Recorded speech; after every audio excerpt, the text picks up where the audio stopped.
अति ही महत्वपूर्ण विषय पे प्रेस कॉन्फ्रेंस बुलाया गया है। प्रेस कॉन्फ्रेंस में हम सबके बड़े भाई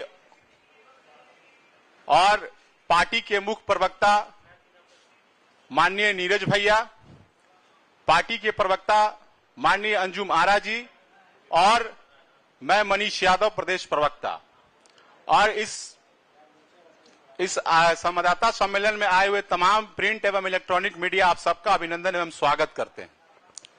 आज जो प्रेस संवाददाता सम्मेलन बुलाया गया है, आप सब देख रहे होंगे पिछले कुछ दिनों से भाई तेजस्वी जी के द्वारा बिहार में भ्रम और झूठ फैलाया जा रहा है अपराध को लेकर। वो कहते हैं बिहार में अपराध बढ़ गया, लेकिन अभी आपने देखा होगा भाई तेजस्वी जी कार्यकर्ता संवाद यात्रा पे जो निकले हैं, तो रात के द्वितीय पहर पर निकले वो। जब वो रास्ते में गए होंगे तो आदरणीय नीतीश कुमार जी ने जो मुंबई के तर्ज पर पटना में मेरीन ड्राइव बनाया है, जेपी सेतु बनवाया है आदरणीय नीतीश कुमार जी ने, तो रात में वहां पटना के सब परिवार, उसमें महिला, लड़कियां, सब लोग वहां आराम से चाय का आनंद ले रहे हैं, आइसक्रीम का आनंद ले रहे हैं। सब एक तरह से भयमुक्त होकर आराम से वहां रात में सब परिवार जाते हैं और चाय और आइसक्रीम का आनंद लेते हैं। उन्हें कोई भय का माहौल नहीं लगता है। लेकिन भाई तेजस्वी जी के द्वारा आम आवाम में एक डर का माहौल पैदा करने की कोशिश करते हैं वो।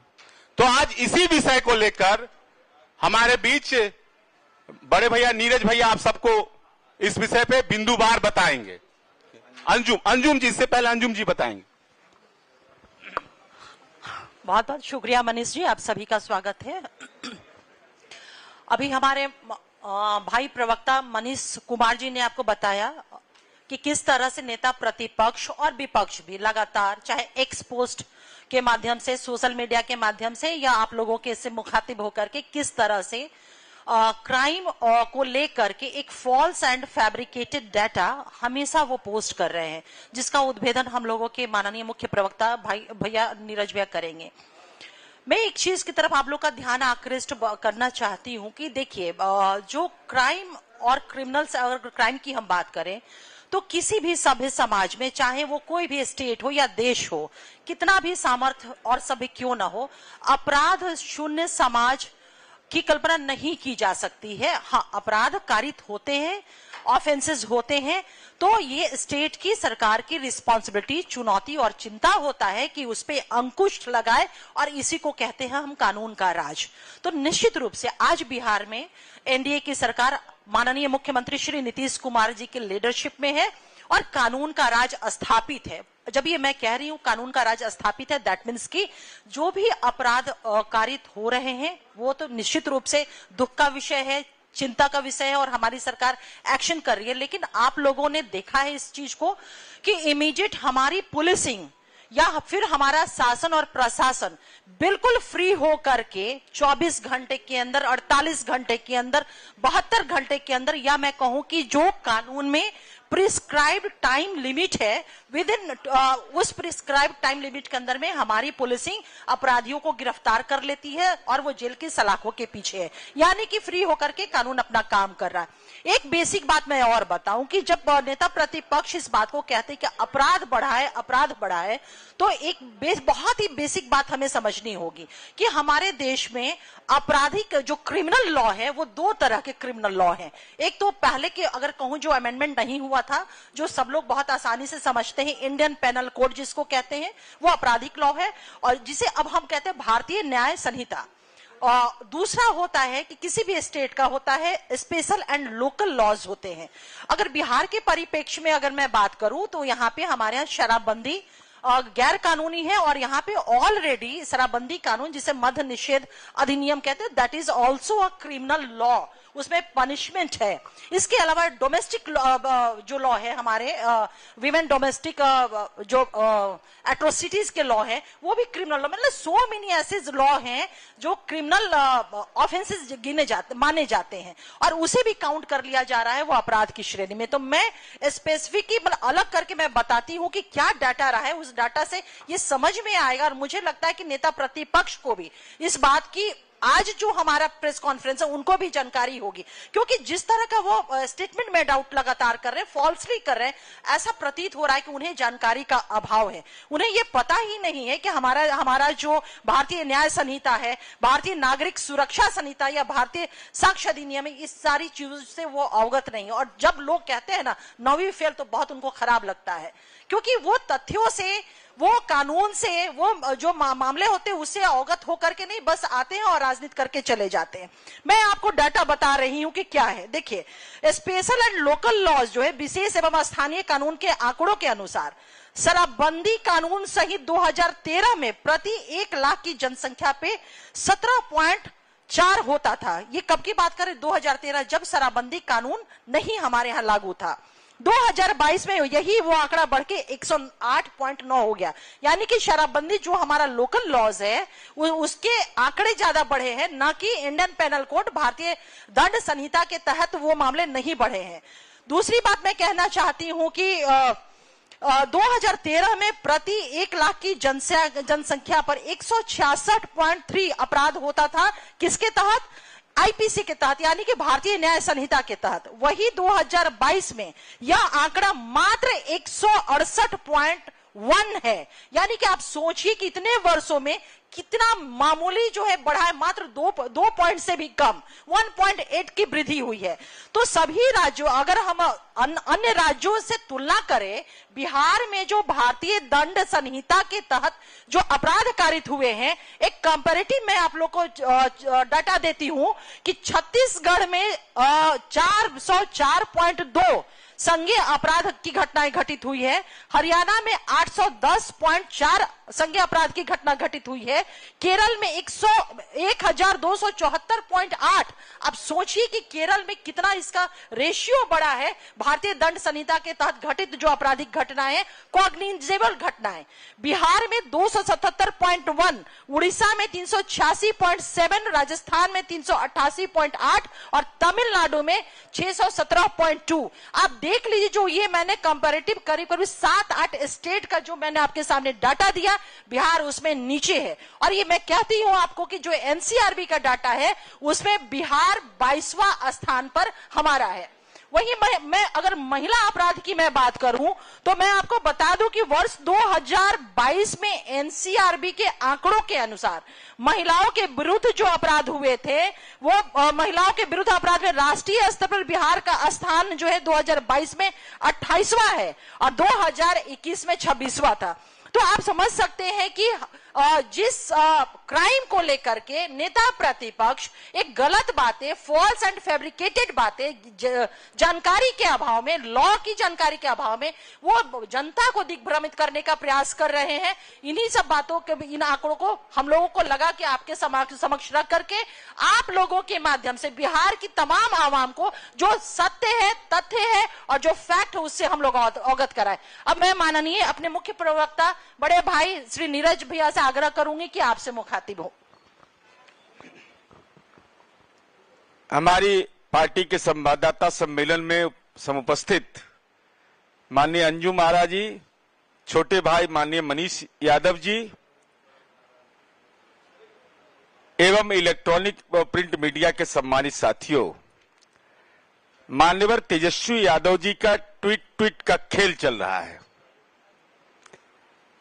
तो हम सच का आईना दिखाना चाहते हैं और हमको इस बात का आत्मगौरव है और बिहार के आम आवाम को हम बताना चाहते हैं कि पूरे देश के अंदर भारतीय न्याय संहिता जो नया बना, जो सीआरपीसी आईपीसी में बदलाव हुआ, जिसका नामकरण भारतीय न्याय संहिता है, उसके तहत बिहार देश का पहला राज्य है माननीय मुख्यमंत्री नीतीश कुमार जी के नेतृत्व में कि सजा की कार्रवाई देश में पहली बार इस नए कानून के तहत आरोप तय हुए और अपराध के खिलाफ कार्रवाई सुनिश्चित हुआ। ये आत्मगौरव नहीं होता है कि कानून में बदलाव हुआ। 17 जुलाई 2024 को तारकेश्वर सिंह के घर पर धारदार हथियार से 3 लोगों की हत्या हुई। मैं मुकदमा संख्या भी बता रहा हूं। रसूलपुर थाना कांड संख्या 133/24 17/7/2024 17/7/2024 को अपराध होता है और 1 घंटे के अंदर गिरफ्तारी होती है। गिरफ्तारी के बाद वैज्ञानिक तरीके से अनुसंधान कर 14 अभियुक्तों के विरुद्ध माननीय न्यायालय में आरोप पत्र समर्पित होता है। माननीय न्यायालय द्वारा 13 अगस्त 2024 से स्पीडी ट्रायल चलाकर 3 सितंबर 2024 को अभियुक्त को आजीवन कारावास की सजा सुनाई जाती है। 50 दिनों के अंदर देश में कौन ऐसा राज्य है आप कानून के राज पर खौफ पैदा करना चाहते हैं? मैं उदाहरण के तौर पर बोल रहा हूं। और छपरा तो आप लोग का कर्म क्षेत्र रहा है।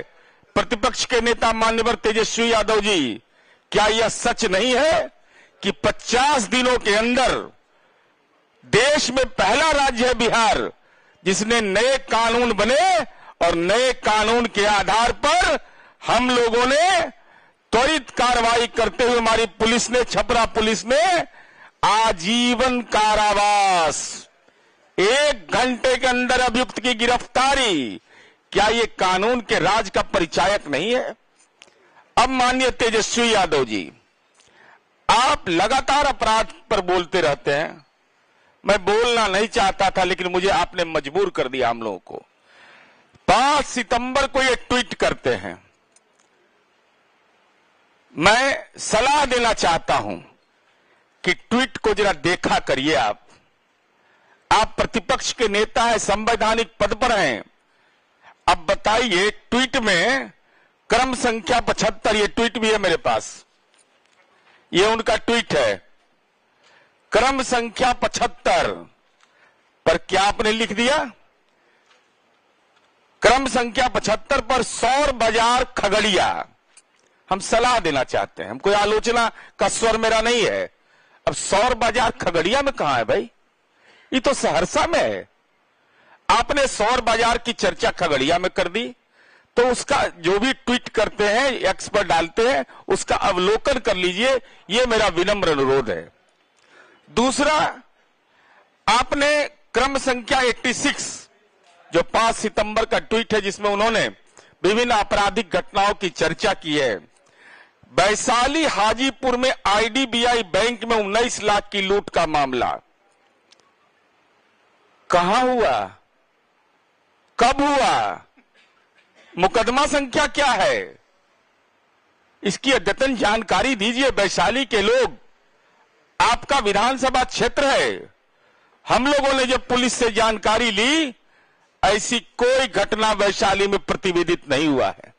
अगर आपको जानकारी है तो प्रतिपक्ष के नेता को, सरकार को सलाह भी दिया जाता है प्रतिपक्ष के नेता द्वारा, तो अद्यतन जानकारी दीजिए कि वैशाली हाजीपुर में आपके ट्वीट के क्रम संख्या 86 में जो वैशाली आईडीबीआई बैंक में 19 लाख की लूट का मामला आपने जो दर्ज किया, जो बताया है, अगर वो असत्य है तो कहिए कि हमने एक्स पर गलत डाल दिया। इसको गंभीरता से लेने की जरूरत है। अब एक के बात को 4 बार बोलिएगा तो कोई अंतर, अब एक के बात को 4 बार बोलता है आदमी। क्रम संख्या 1 पर जो अंकित घटना है उसको क्रम संख्या 19 पर भी जिक्र कर दिए। अरे एक बार एक कोई घटना होगा तो एक के बार में बोले, उसको लिखिएगा भाई। एक ही घटना को 2 बार, एक घटना 11 नंबर पर है, उसको 15 नंबर पर भी लिख रहा है, 33 नंबर पर भी लिख रहे हैं। तो लिखने वाले की भी ईमानदारी को हम सलाम करते हैं कि मेहनती बहुत है वो, बार बार एक की चीज लिख रहा है, उसको पता नहीं चल रहा है कि हम एक ही बात लिख रहे हैं। 11-15 में कितना दूरी है? इसका मतलब स्मरण शक्ति छिन्न है। जो व्यक्ति ट्वीट बना रहा है, जो लिख रहा है। अब बताइए 2023 की घटना, 2023 की घटना को 2024 5 सितंबर को ट्वीट कर रहे हैं। क्रम संख्या 44 पर है, समस्तीपुर के रोसड़ा की घटना है 2023 का, और लिख रहे हैं 5 सितंबर 2024 को। तो इतना देर से विपक्ष के नेता को अगर संज्ञान में कोई घटना आता है तो ये हमारे लिए भी चिंता का विषय है। क्रम संख्या 49 समस्तीपुर का, अब पते नहीं चल रहा है कि कब का घटना है, कहां का घटना है। इसलिए जिन घटनाओं के बारे में स्पष्ट रूप से जानकारी नहीं है, अगर राजनीति के चंडूखाना से कहीं से खबर मिल गया और खबर आ गया कि घटना हुई है तो उसका सत्यापन करिए। यह बिहार है, जननायक कर्पूरी ठाकुर विपक्ष के नेता रहे हैं।